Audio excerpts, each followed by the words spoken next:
Welcome to the NBA GPP Pivots article, where we'll be looking to uncover some sneaky good DFS plays on FanDuel and DraftKings.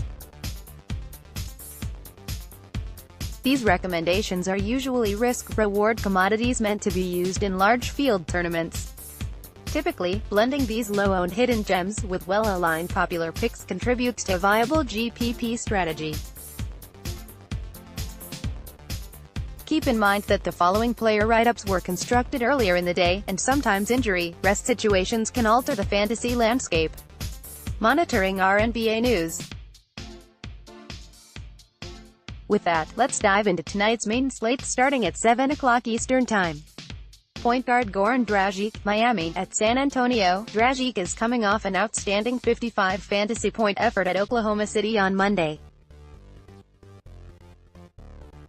Is that a one-time thing or a sign of things to come? It's nice to see that Dragic's minutes are increasing closer to 30 while working his way back from injury. After Monday's outburst, I wouldn't be surprised if the playing time continues to ascend. Miami needs him to step up with Justice Winslow and Rodney McGruder out, which will be the case again tonight. The matchup looks great against a San Antonio team that ranks 24th in defensive efficiency to point guards, and Dragic remains cheap following his stint of limited minutes while working back from injury.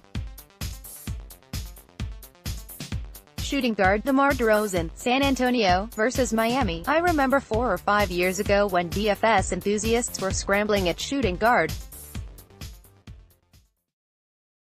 Now the position has an abundance of options, and tonight is no different. Most people will be looking towards headline picks like James Harden, Bradley Beal, Luka Doncic, or even Donovan Mitchell in an appealing draw.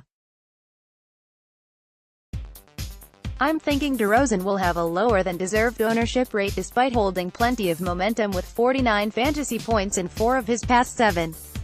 The matchup looks good too against a Miami team that ranks 21st in defensive efficiency to shooting guards. Small forward Mo Harkless, Portland versus Dallas. In case you missed it, CJ McCollum will miss some time with a knee injury. The Blazers played their first game without him on Monday, and Harkless stepped up with a well-rounded line totaling 31 fantasy points in 26 minutes versus Indiana. That could be his baseline moving forward while seeing more opportunities with McCollum sidelined.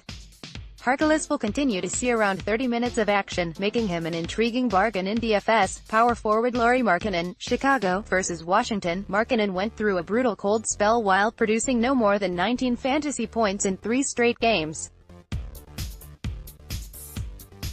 He came through with an acceptable 35 FP outing at Phoenix on Monday, and hopefully that gets him going.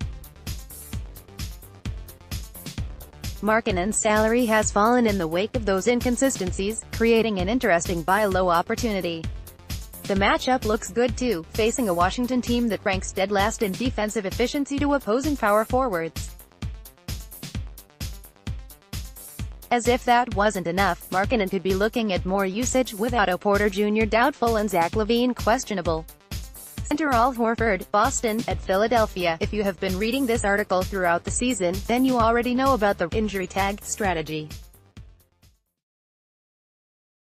Horford is listed as probable tonight, but he still has a GTD icon next to his name on FanDuel.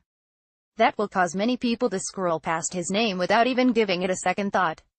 Let's not forget about Horford's capable upside for a moderate mid-range salary.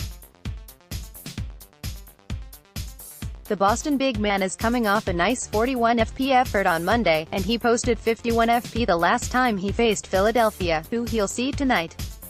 Also considered Wayne Wade, Miami, at San Antonio. As mentioned earlier, Winslow and McGruder will be sidelined for Miami. That was the case last game, where Dragic and Wade really stepped up in the backcourt. Wade ended up with 41 FP to go along with Dragic's surprising 55 FP performance.